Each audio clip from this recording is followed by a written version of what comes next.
Сонымен бастаймыз. Алғашқы сұрақ кімде? Сұрақ Леон Эдвардсқа. Леон, бұл карт сенің айналаңда құрылғаны бәріне белгілі. Сен чемпионсың. Туған жеріңде титулыңды қорғамақсың. Бұл туралы не айтасың? Сәлем, Лондон.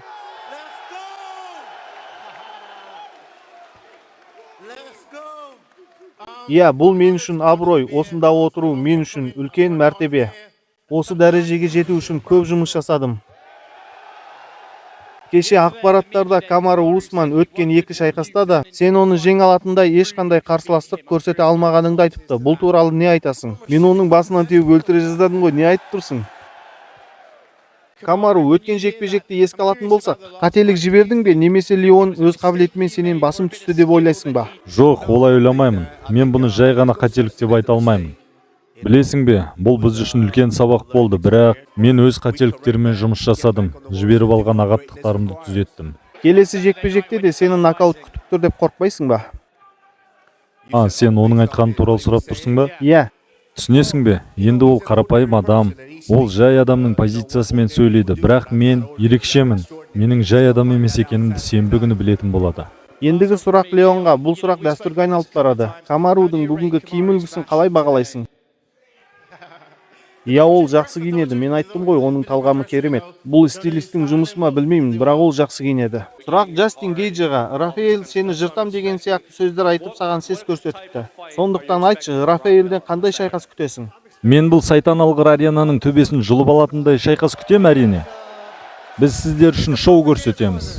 Ол лайықты қарсылас. Мен де сондай адаммен октагонға шығуды армандаймын. Көптеген жанкүйерлер оның тұрып төбелесу қабілетін өте жоғары бағалайды. Оның жекпе-жектерін көргеніңде сен бұрын төбелескен жауынгерлерден асып түсуге қабілеті жетеді деп ойлайсың ба? Біз бапкермен керемет жоспар ойластырдық және бәрін бақылауда ұстаймыз. Біз жекпе-жек ырғағын бақылауда ұстап, мен бұрынғы әдетімше қарсыласыма ауыр соққы жіберіп, оның қандай қарсылас екеніне қарамастан аямай зақым келтіремін. Сұрағым Рафаэльге. Кеше ақпараттарда Джастин Гейджи өзін спорт тарихындағы ең әсерлі жауынгермін деп айтыпты. Сен онымен келісесің ба? Иә, ол жанкүйерлердің қошаметіне әбден лайықты. Бірақ сенбі күні октагонда мен де барлығына хайлайттың көкесін көрсетемін. Камару, Леон саған осы жекпе-жекте спорттағы карьераңды аяқтауға есік ашамын деп айтты. Бұл сөздердің мағынасын өзің түсініп тұрсың ба? Егер ол есік ашып берем десе, ешқандай проблема жоқ. Джентльмен болып корольға есік ашып берем десе, өзі білсін. Бірінші жекпе-жекке не деп ақталасың? Ал сені нокаутқа жіберген хед-кикке не айтасың? Мен қолымды түсіріп қойдым, оған ешқандай ақталмаймын. Керемет техника. Мен қолымды түсіргенім сол еді, сенің соққың келіп тиді. 3 раунд бойы сенің көтіңді айырғаныма қандай сылтауың бар?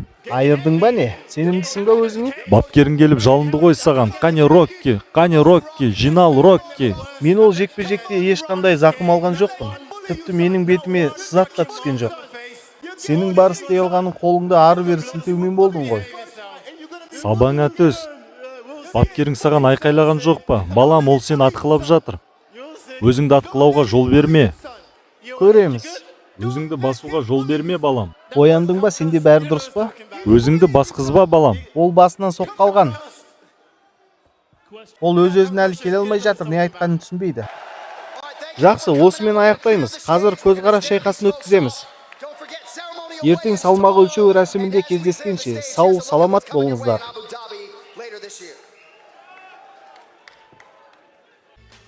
Қазақша контентті қолдап, лайк басып арнаға жазылуды ұмытпаңыз.